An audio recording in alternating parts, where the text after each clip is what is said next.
I grew up in a little town of Timmins, Ontario, 500 miles north of Toronto, and it was a real rough mining country, and I got into sports, and I love sports, and I've been in sports all my life.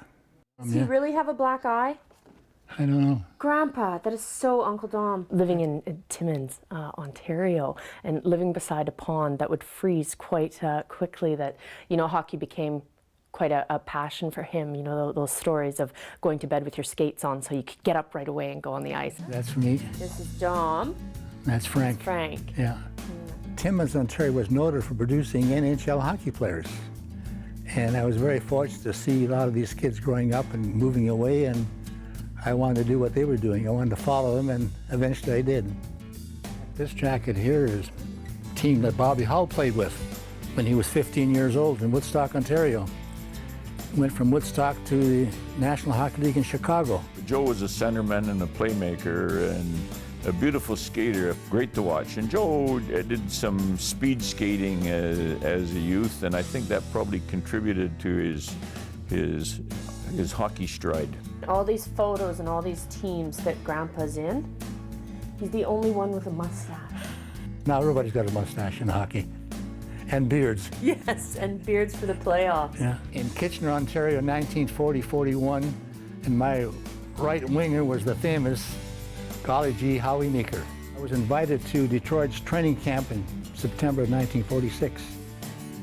And it was interesting. I wound up at training camp and met a young guy, 18 years old, named Gordie Howe. We were bunkmates at the Olympia Arena, and we were allowed $5 a day for eating money. And in between training camps, we would clean ice and help around the rink. In those days, there were no helmets, no face masks, heavy woolen sweaters to slow you down with perspiration. And I think there were a lot more playmakers in that day, including Joe, who was a wonderful skater, and your passes were always right on your stick.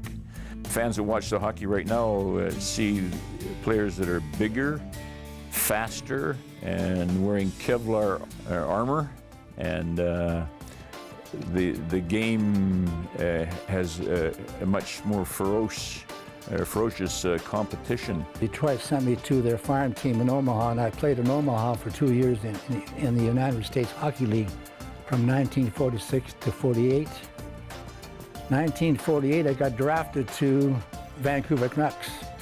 I was sold to Vancouver. I found out I was sold to Vancouver for $3,000. That was kind of interesting because I signed up for $1,000, so they made $2,000 on me. I won that when I scored a hat trick in the days when you scored a hat trick, and that was 1940 something, and I still got it. We got to hear some of the behind-the-scenes stories and how he got motion sickness traveling on the train one time with the Vancouver Canucks, that was his, I'm never smoking a cigar again, because it made him ill.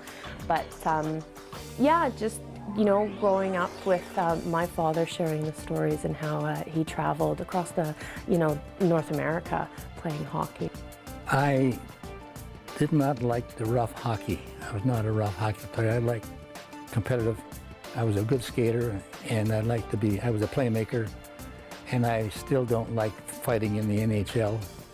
I never will, but that's me.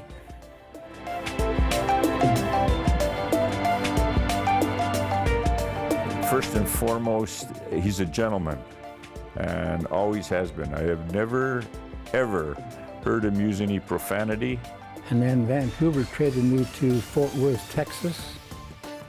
And from Fort Worth, Texas, I wound up in Oakland, California, in the Pacific Coast Hockey League.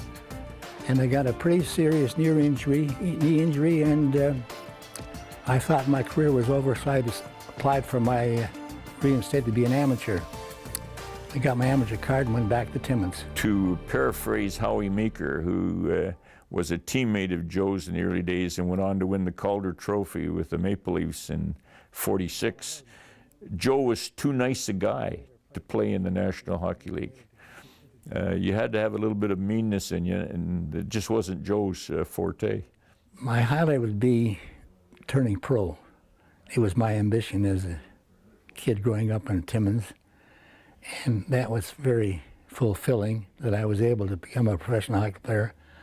And then I was very lucky to be able to get a job managing, and I got into recreation director and then managing arenas and coaching. That's what I did for the last 30, 40 years.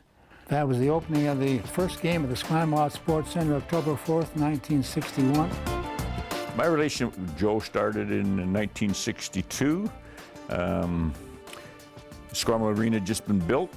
I was kicked out of Memorial Arena downtown, the only other existing arena in the city.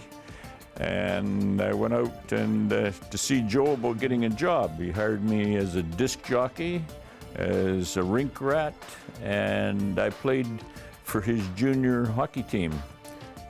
So he was my coach and my employer. Well, just as a grandchild, he was very patient. You know, we could say and do anything, and he would, you know, walk us through it. And just the patience that he exerts today with people is phenomenal. He was an excellent coach. Never lost his cool. He had all the mannerisms of a professional, which we had never been exposed to before. Well, I really enjoyed coaching when I couldn't play anymore. Joe was a fabulous stick handler and really showed us Victoria kids who were amateurs how to play the game.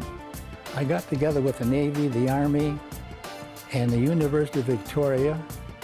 All wanted to play hockey, so I organized a league with those three. And now I needed a fourth team, so I made a team called the Esquimalt Pontiacs. We had the privilege of playing with Joey's son, Joey Jr., which was a phenomenal hockey player and made our team look reasonable by his presence. That was in '62, and we went on to form the Friday Night Commercial Hockey League in Esquimalt, which turned out to probably be the best amateur hockey this city has ever seen. And you literally could not get a fan in that building with Vaseline for many, many years. At one time, we were the largest drawing amateur team in BC, which was kind of unique, I think, for Esquimalt, just starting from nowhere. The whole community changed. Sports programs for the youth, curling, lacrosse, hockey, and Joe had his hand on everything. And he was instrumental in taking a lot of kids from the Victoria West Esquimalt community into hockey and lacrosse. And some of those went on to stellar careers as professionals. We had over 700 kids playing minor hockey. We never had a figure skating club when we had over 300 in the figure skating club. We even had a roller skating club. And it's amazing, I watch kids come through the sports center during their high school years, work in the sports center, and from there they went on to business throughout the community and are still involved in sports. Certain things have shaped his life when he was quite young. His parents both passed away, and so his two brothers and him were orphaned as teenagers. And, you know, I wonder if that has some sort of an impact going, you know, into life, that not knowing what your history, you know, particularly was, that where does that take you for your future, and you can make anything of it. And I think he's done that in finding family in other places. Joe was a tireless worker. It wasn't 9 to 5, Monday to Friday. And whenever there was a sporting event, Joe would be there.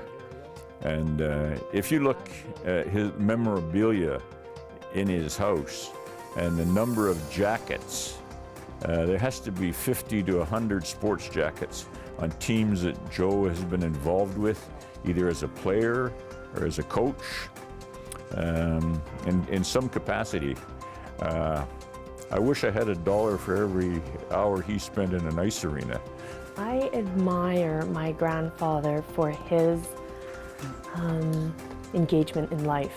He, just everywhere you go, there's somebody that he's been involved with somewhere. You can't go in Victoria and not meet somebody that says, "Oh, hi, Joe." So I know that that's a tribute to him and his age and what he's doing at his age at 90 years old. The Olympic one there, you see the Japanese team came to Esquimalt. He was always the first one to extend his hand if a new individual came into the community. And so he's a pleasure to know at all times. I loved Esquimalt. Esquimalt was really good to me, and that's really hit my teeth into it. I organized one of the first girls hockey team in Esquimalt, and girls hockey now was very popular, and it got its grassroots starts in Esquimalt. And I was always a speed skater as well as hockey, and we organized a speed skating clinic in Esquimalt.